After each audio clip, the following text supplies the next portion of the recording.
What's the difference between Monster Hunter World and Monster Hunter Tri? This game wasn't released for the Wii Sports Engine. Now what exactly have both of these games in common? They are both a Monster Hunter Tri.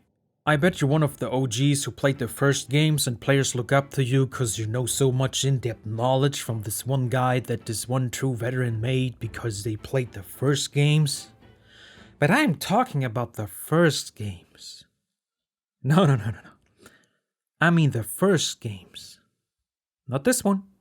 Yeah, that's pretty close, but this released 2004. While this veteran that you look up to played the first game, people who make fun of being a veteran and actually have fun in their lives are still playing the first game. But why are they still playing the first game? Cause it's all the first games in one game, but optimized with all the weird stuff of Monster Hunter, without the swimming. Now if you look very closely, and I mean very closely, you might notice that the best games in the series have a word in the title that starts with a U. Try 1 and Try 2 don't have that. So what exactly is Cappy telling us here? Try 1 and 2 are science labs, where the developers try to figure out what players like and what not, to make an even better Monster Hunter game. In Try 1 you had swimming, which slowed down the pace of the game by roughly 69%. An infinite amount of time to stack your longsword red bar buff without losing a single pixel of it. A new weapon type that is about switching from axe to sword and back, which was clunky as f***, but people forget there was no X before Try 1. Bowgun parts. Did you know this shit had a weight system? Jumping on a monster, literally walking on them and mining items off its back? Event quests that rotated in and out with set times? Online multiplayer functions to make players connect with each other through the game on actual servers. Cause before Monster Hunter 3, this was a game about meeting up in real life. There even was a voice chat with this thing called the Wii Speak? But it doesn't end here. A cave so dark you had to use a torch to find your way to the ores just to get sucked by tiny disgusting larvae that drained your health and were almost impossible to hit. This is where you learned about mining the first time. NPC delivery quests, an exploration mode, a farm that was literally just a single NPC, and the worst of all, loading screens that were longer than 2 seconds. Whoa, wait a minute. Isn't a loading screen normal in a game? Alright. That's kind of a hard topic, but if I would get 1 zenny every time someone told me about that they don't want to try the game because there are loading screens, the 1 zenny grandpa hunter would give me 2 zenny instead of 1, so he feels like he has a purpose in his life. Monster Hunter always tried to cover up their loading screens with these beautiful pieces of art, capturing the whole essence of the game you were playing. It's like they were ashamed of showing the player that the game is loading.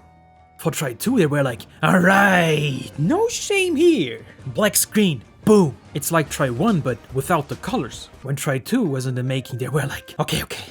How can we make sure we learn as much as possible about what the OGs actually want in a Monster Hunter game while we trick new players into believing they are playing the first game? And this is where you start to forget Monster Hunter Tri 2 was actually called There's No G rank, so it doesn't count. Boom! Instead of unlockable CGI movies, let's just make the whole game CGI, cause these days, games only need to look good in order to make players pay AAA price tags. But how can we make sure the players don't feel lost while getting into the game? I mean, people just play something else if they're shit at the game. The answer is hardcore, sweat-drenched hand-holding. Hundreds of tutorials and in-game notes about the monster where you really can check everything you need. A character that literally handles the player's progression. Cutscenes. A lot of cutscenes.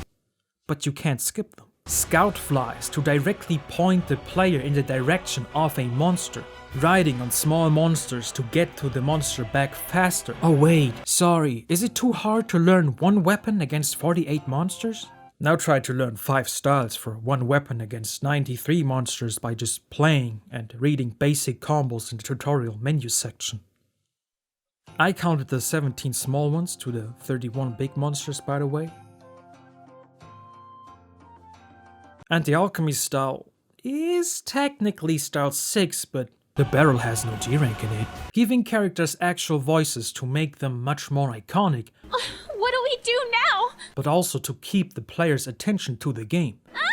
Building up the world in front of them while they get progressively better. Actually telling the player a story instead of slapping another huge text box on the screen with hints to random lore. Hunters literally made up their own shit back then cause they tried to figure out the lore from reading the quest info texts. If you've read them, you know what I'm talking about. It's like the game knows that you're too dumb for it, so it makes absolutely sure you know where to go instead of making you learn by thinking. Housing would have actually mattered if people would join the lobby instead of using the flare gun feature. 16-player quests or raids. You could call this shit oranges and it would make more sense. A whole tool system just for the sake of checking what's shit and what's broken. Environment gadgets like the big ball poop beetle. Try to say that 3 times. Stealth. Why? Nobody fucking knows. Ever notice that almost all maps in Try 2 are like mazes where you wouldn't find a way to the monster within 2000 years if you had no scout flies? I think the most clearly communicated area is the arena.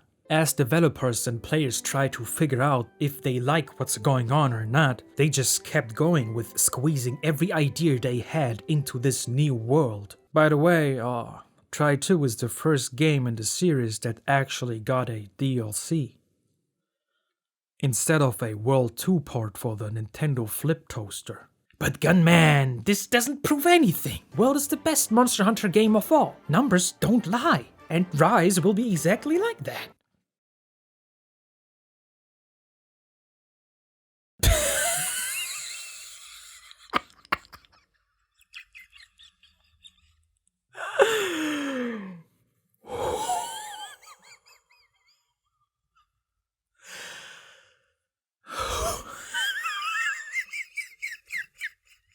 I haven't talked about the big guns yet.